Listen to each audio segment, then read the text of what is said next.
बिस्मिल्लाहिर्रहमानिर्रहीम। नाज़रीन अस्सलाम वालेकुम। मैं हूं आपका मेज़बान साबिर शाकिर। वफाकी दारुल हुकूमत इस्लामाबाद से कुछ ताज़ा तरीन इत्तलाआत और हम अपने आपसे शेयर करते हैं। पाकिस्तान की सियासी सूरत हाल को कंट्रोल करने के लिए बड़े बड़े बिल्डर्स की मदद ली जा रही है और अब एक इमरान मलिक रियाज साहब के इंटरव्यू का बड़ा शोशा है। वो इंटरव्यू कहां तक पहुंचा, आया उस इंटरव्यू की नौबत आएगी या नहीं आएगी, और वो इंटरव्यू है किससे मुतालिक, क्या वो इमरान खान साहब से मुतालिक है या किसी और से मुतालिक है, ये भी आपके साथ कुछ इंफॉर्मेशन शेयर करनी है। लेकिन पहले ज़रा अल-कादिर ट्रस्ट, क्योंकि मामला शुरू हुआ था अल-कादिर ट्रस्ट से 190 मिलियन पाउंड से, मामला सुप्रीम कोर्ट और सुप्रीम कोर्ट से होता हुआ आज वो हो गया है डिस्पोज ऑफ। और जो रकम आई थी 139 पाउंड, वो रकम कहाँ गई, सुप्रीम कोर्ट ने क्या हुक्म दिया, उसके बारे में आपको बताते हैं। लेकिन सबसे पहले जब इस गुब्बारे से हवा निकली और जो इमरान खान साहब के साथ इस मुकदमे को जोड़ा जा रहा था और 190 मिलियन पाउंड और अल-कादिर ट्रस्ट और पता नहीं क्या क्या दास्तानें, उसका ज़रा मैं आपको बता दूं कि सुप्रीम कोर्ट में क्या हुआ। बड़ा इंपॉर्टेंट है क्योंकि बहुत सारा दिन ये हियरिंग चलती रही, सारा दिन समाज चलती रही, बहुत ज़्यादा ऊंच नीच हुई और तलख कलामी भी हुई, लड़ाई झगड़ा भी हुआ ऑनरेबल जजेस और वकील के दरमियान, मलिक रियाज साहब के वकील के दरमियान, और अच्छी खासी तलखी हुई, तो तू तड़ाक तक बात गई, चीखने चिल्लाने तक बात गई, ये सब कुछ हुआ। लेकिन सुप्रीम कोर्ट के चीफ जस्टिस पर मुश्तमिल फुल बेंच ने ये तहैया किया हुआ था कि ये फैसला हमने आज करके उठना है और इसमें डिले नहीं किया जाएगा। ये बड़ा मशहूर मारूफ केस है 460 अरब रुपए का, वो तो पसे पुश चला गया 460 अरब रुपए का मामला, और ये 190 मिलियन पाउंड ऊपर आ गया। ये आज इसमें कुछ और राज भी इसमें फाश हुए हैं और उसमें नाम आ रहा है मियाँ साहब का भी, मियाँ साहब के साहबजादगान का भी, और ये बहुत बड़ी कोई मेगा डील हुई थी जिस अभी तक इसके पर्त खुलने हैं और इसमें फिर कौन कौन फंसेगा, ये बड़ी ज़बरदस्त इंकशाफ होगा।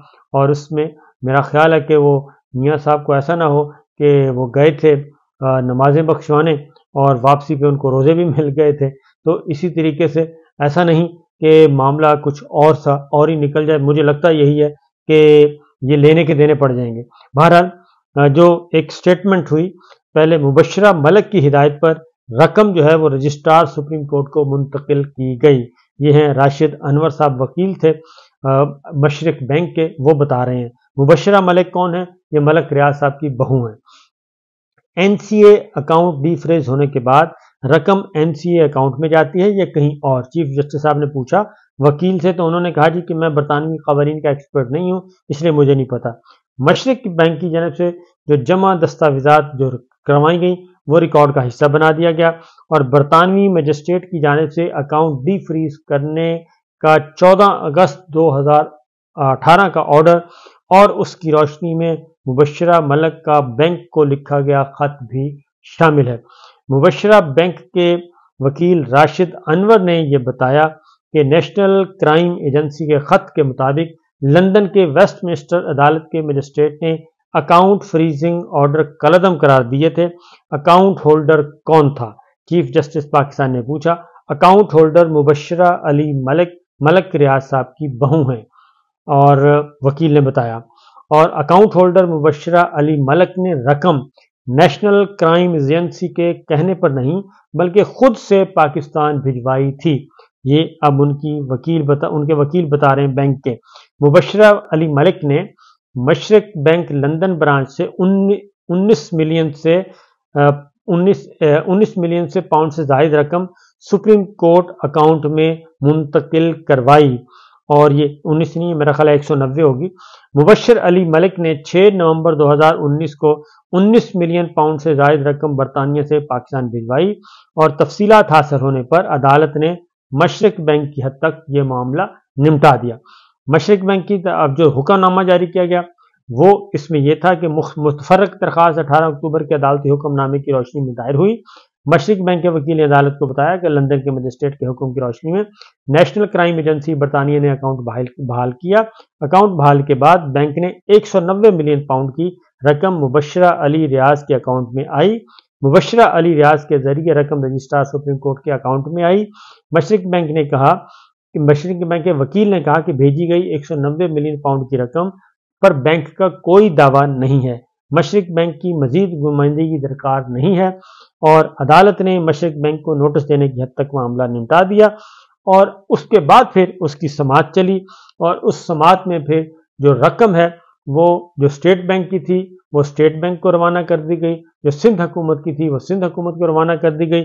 یہ کچھ 60 ارب روپے سے زیادہ کی رقم تھی جو کہ کل جو سپریم کورٹ کے اکاؤنٹ میں پڑی تھی۔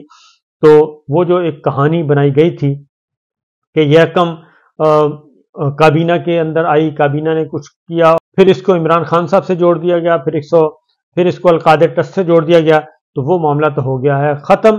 اور البتہ ملک ریاض صاحب کے کو کل جو بحریہ ٹاؤن کا کیس تھا اس میں کافی سخت آرڈر پاس ہوا ہے، اور وہ 460 ارب روپے کا معاملہ دوبارہ سے ری اوپن ہو چکا ہے۔ تو لہٰذا زمین بھی زمین تو وہ کہتے ہیں کہ لے چکے ہیں، اور اب پیسے دینے پڑیں گے۔ تو اب دیکھتے ہیں آگے کیا ہوتا ہے، اس کے اوپر ریویو فائل ہوتی ہے نہیں ہوتی، یہ ایک تھوڑا سا لمبا چکر ہے۔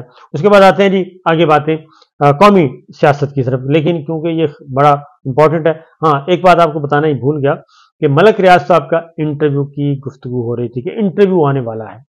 وہ انٹرویو میرا خیال ہے کہ اب شاید وہ انٹرویو اب نہ آئے۔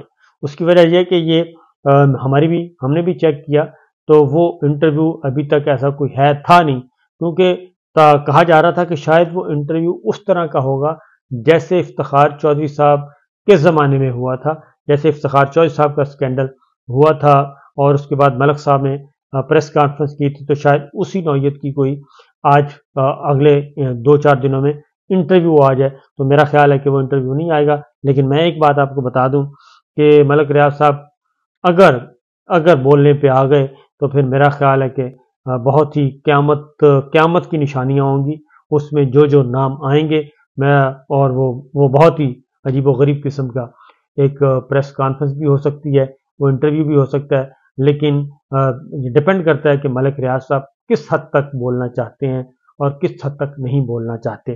بہرحال اب آتے ہیں پاکستان تحریک انصاف کا الیکشن کمیشن آف پاکستان کے جو انٹرا پارٹی انتخابات کالعدم قرار دیے جی، اس پہ پاکستان تحریک انصاف کا باقاعدہ طور پہ رد عمل آیا ہے۔ ترجمان تحریک انصاف نے اپنا رد عمل کہا ہے، انہوں نے کہا کہ الیکشن کمیشن کا فیصلہ ادارے کے مسلسل متعصبانہ رویے کے تناظر میں توقعات کے عین مطابق ثابت ہوا ہے، اور ہم یہی توقع کر رہے تھے کہ اسی نوعیت کا تعصبانہ فیصلہ آئے گا۔ الیکشن کمیشن کے فیصلے نے پی ٹی آئی اور بالخصوص چیئرمین عمران خان کو انتخابات سے باہر رکھنے کی ریاستی سازش ایک بار پھر بے نقاب کر دی ہے، اور فیصلے کا جائزہ لینے کے بعد آئینی، قانونی اور سیاسی راستوں سے اس کے خلاف بھرپور چارہ جوئی کی جائے گی۔ اور ہماری اطلاع کے مطابق یہ جو الیکشن کمیشن نے فیصلہ کیا ہے اس کو کسی عدالت میں چیلنج نہیں کیا جائے گا، بلکہ 20 دن کے اندر پارٹی اپنی الیکشن کروائے گی اور اس کی رپورٹ سبمٹ کر دی جائے گی الیکشن کمیشن آف پاکستان کو، اور ہو سکتا ہے یہ 2 ہفتے کے اندر یہ سارا پروسیس پارٹی جو ہے وہ کمپلیٹ کر لے۔ الیکشن کمیشن کے آج کے فیصلے میں انصاف کے تقاضوں کو صریحاً پورا نہیں کیا گیا۔ تحریک انصاف کو بھجوائے گئے نوٹس میں کمیشن کی جانب سے انٹرا پارٹی انتخابات کے غیر آئینی ہونے کے حوالے سے کوئی اعتراض نہیں اٹھایا گیا تھا۔ الیکشن کمیشن نے بارہا درخواستوں کے باوجود انٹرا پارٹی انتخابات کے معاملے کو ایک مخصوص مقصد کے تحت بلا جواز التوا کا شکار رکھا، کیونکہ یہ تقریباً 2.5 مہینے کے بعد یہ انہوں نے ججمنٹ جو ریزرو کی ہوئی تھی وہ اناؤنس کی ہے۔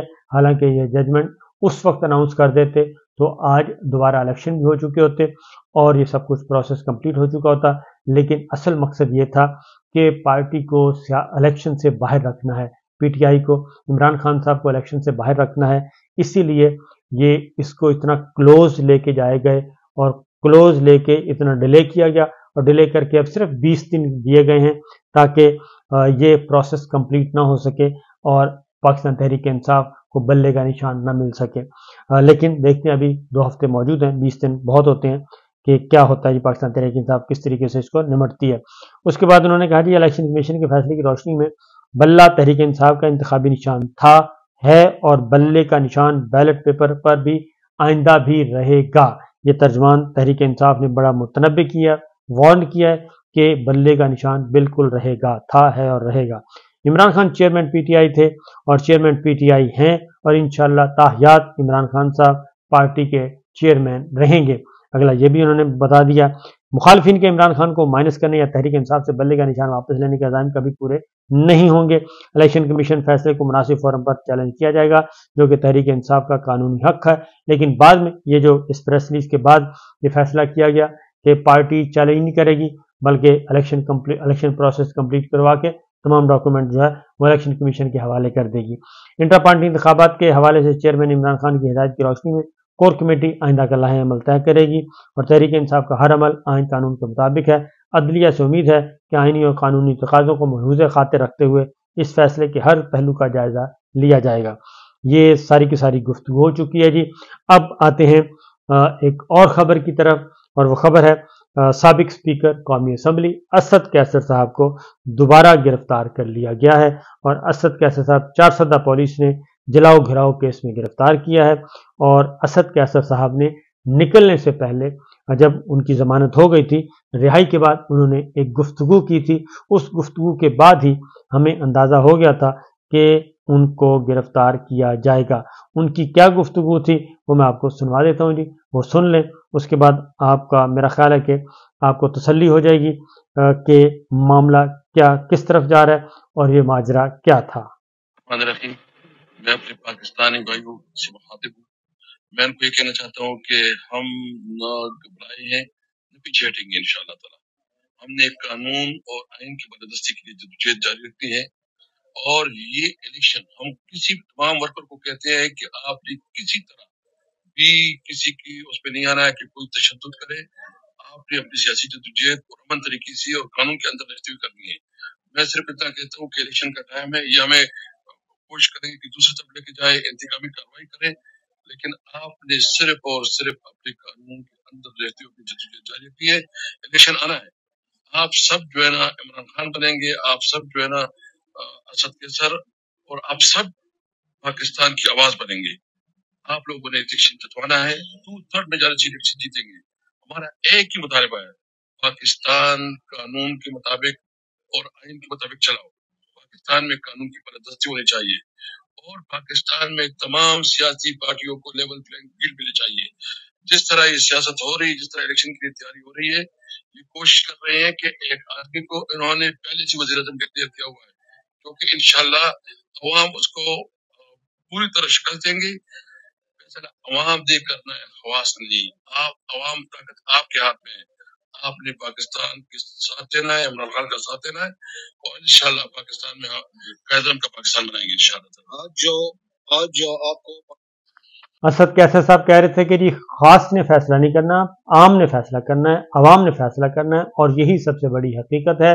और इसी हकीकत की तरफ सुप्रीम कोर्ट के ऑनरेबल जज जस्टिस अतर मिनल्ला साहब ने तवज्जो दिलाई है। और उन्होंने बताया है कि 12 करोड़ से ज़ायद पाकिस्तान के वोटर्स को उनका हक़ राय दही इस्तेमाल करने से रोका गया है, जो कि गैर आइनी है। और इसीलिए तमाम की तमाम निगरान हुकूमतें गैर आइनी हैं, ये आइन से इनहराफ कर चुकी हैं, ये आइन शिकन है और आइन को तोड़ते हुए ये बराजमान हैं। ये गासिब हुकूमतें हैं, ये यूजर्पर्स हैं, और ये किसी भी सूरत में मुंतखब हुकूमतें या आइनी हुकूमतें नहीं कहला सकती। इसलिए जनाब मामला काफ़ी गड़बड़ होने की तरफ बढ़ चुके हैं और इसको कैसे संभालना है ये किसी की समझ में नहीं आ रहा।